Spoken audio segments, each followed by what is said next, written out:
Hello friends, welcome back to my channel. I am going to decide what to do with my sweaty hair and just kind of roll into this video. So today's a Saturday and I try to go to hot yoga on Saturdays. I recently found a yoga community in the area that I live. I really like it. The studio is exclusively hot yoga, which I've had some experience with for sure, but definitely most of my yoga has been like outdoors or in a studio without heat. So this is kind of a new thing for me, but I really like the community and I really like the studio. I guess I'm pulling my hair back today again.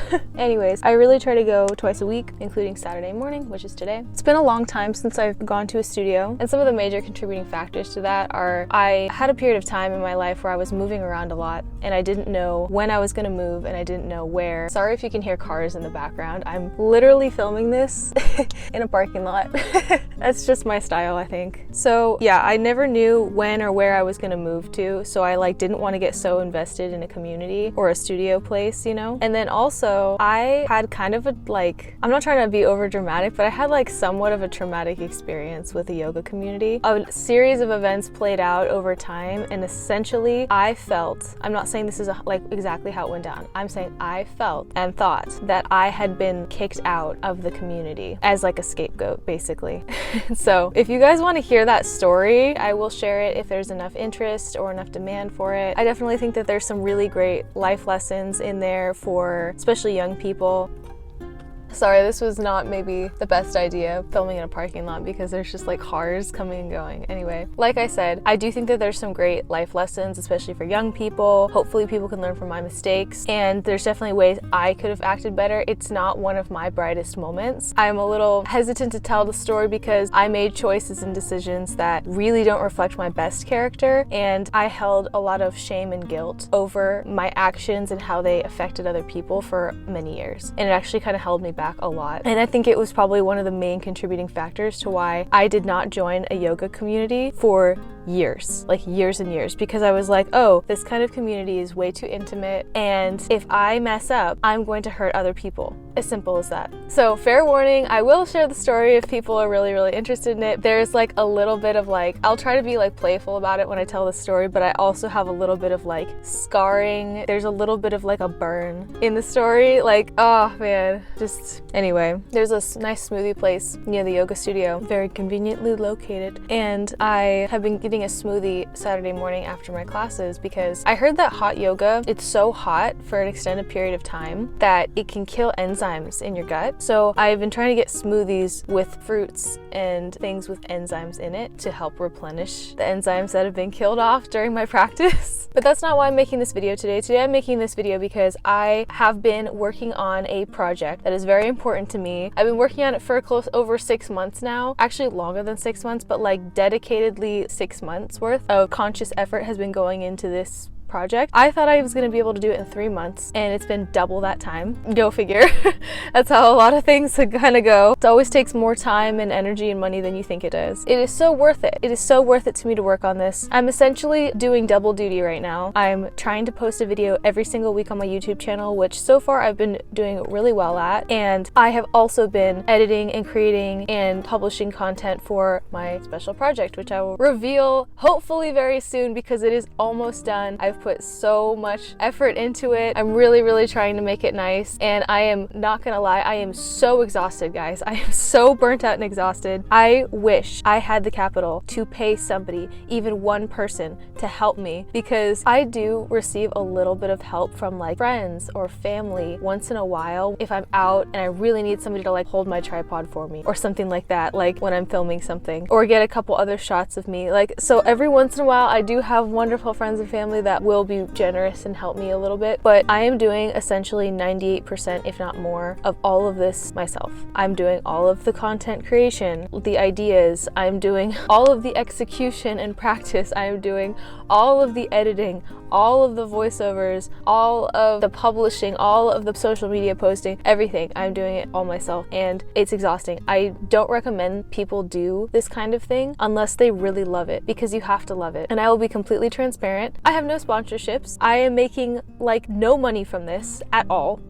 And I really wish I was. I'm making like no money from this, no sponsorships, and I have no team. So God knows why I keep doing this. I like it, but I still don't feel like I've really I don't know, I still don't really feel like I've found my real thing or my true calling. My channel is never it's been evolving over years, but I still don't feel like it's really where I want it to be. And sometimes it's a little frustrating and disheartening for me. I'm really trying not to complain because overall I'd say my life is really good most of the time. And I'm always able to get the money I need or enjoy the things in my life that I want. It usually pans out, and that's good. However, it still doesn't change the fact that I'm working over 2 jobs, and I have the YouTube channel and my secret project that I'm working on, and I am absolutely burnt out all the time. And I'm really trying to make the most of every single minute that I have to rest and relax and just continue to be a person and stay together. So back on topic, the reason I'm making this video is because I am not quite ready to post the video I was going to post this week. It just needs more time. I need more time. I still wanted to post a video. I didn't have anything else easier to publish, i.e. the ASMR fruit eating.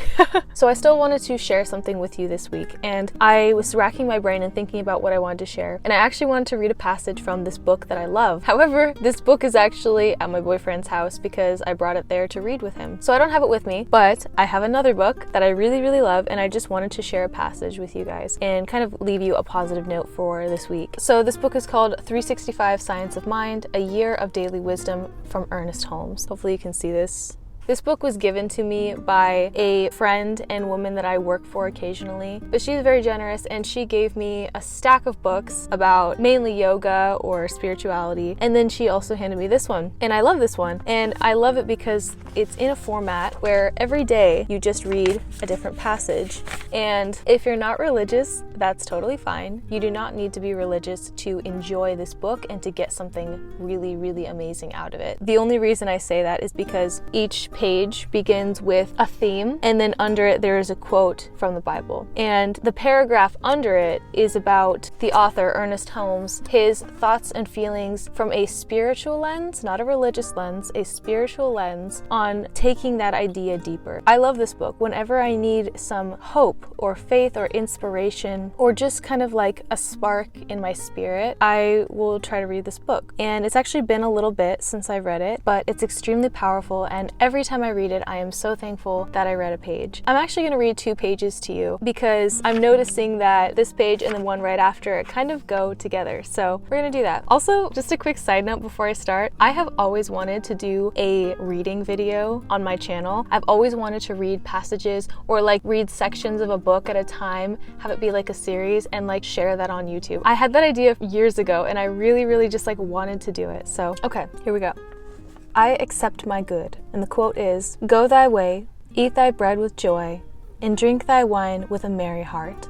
For God now accepteth thy works." This is Ecclesiastes 9:7. And just as a preface, when Ernest Holmes, the author, says God, he doesn't necessarily mean a Christian version of God. He means source or the universe or whatever your version of God is. But he just uses the word because of the quote and also because of the simplicity of its meaning. So Ernest Holmes writes, "God speaks when we listen.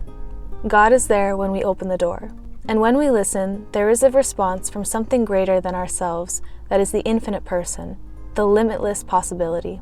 God speaks wherever and whenever we listen to our inner voice. There is a presence in the universe that is personal to us. It is the spirit of which we are the direct individualizations. Whenever we create an idea, it is because a demand has been made upon the mind of God that is incarnated in us.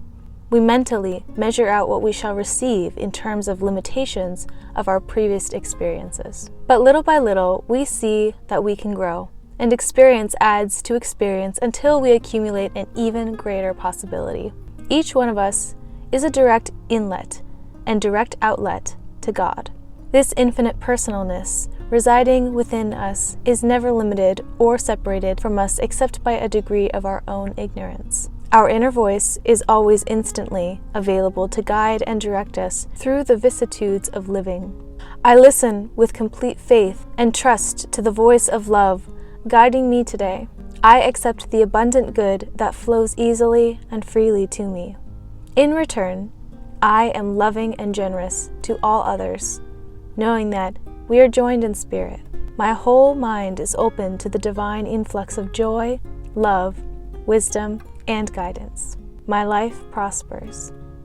So that was that one, and it's all about accepting your good. There's a lot of things that the author writes about that really parallel the concepts of manifestation, and it's all about ask and you shall receive. Whatever vibe you put out is the vibe you get back. Whatever limitations we have in our minds will affect our asking and our receiving, more importantly. I really love this because I find that many people, myself included, have a hard time accepting the good. We know how to ask, we know how to want, we even know how to need, but it's very hard for us to accept. And when you believe and when you have faith and when you have hope in what you're asking for, you have to have trust that you will receive it. It's already yours. You just need to accept it. And it sounds so simple, yet we find a way to make it so challenging. So I just want to read the next page for you guys, and it's titled, I allow more good into my life. That's kind of why I wanted to pair it, because I allow good into my life and I allow more good into my life. So the quote is, blessed are they that have not seen and yet have believed.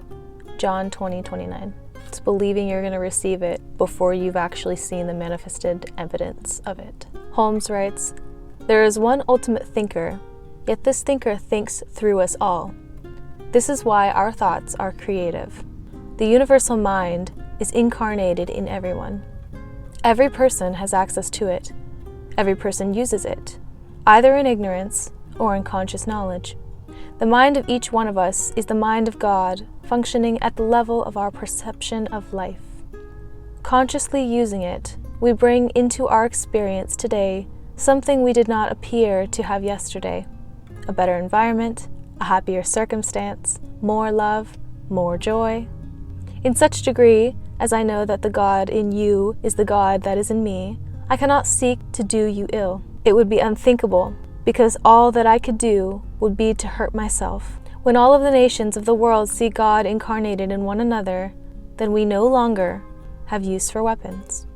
We must stop believing that God is somewhere apart from us, or somewhere apart from the person or situation that is still in bondage of some kind. We must not be disturbed by the contradiction of objective experience.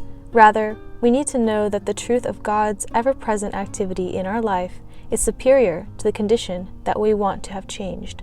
I like that. I sense the eternal presence within me, discarding any thoughts and attitudes that limit my inner awareness of the presence. I accept the one life as my life, and see all around me the expression of love, peace, and harmony. I rejoice in the wondrous gifts of an unlimited universe.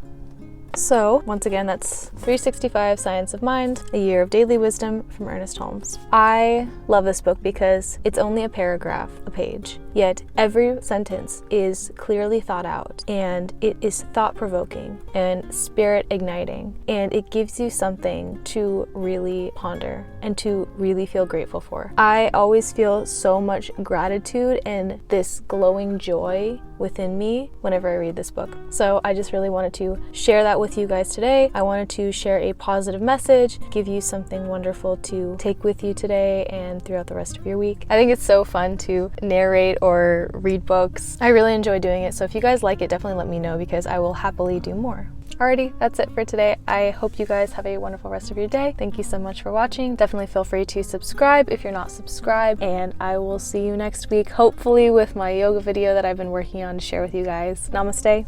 I'll see you in my next one. Looks like they're on their way out, so I'm just gonna keep talking because, yeah. And she was so generous and gave me, but it's extremely powerful, and every time I read it, I am so thankful that but it's extremely powerful, and every time I read it, I'm so thankful that I'm reading it. F*** off!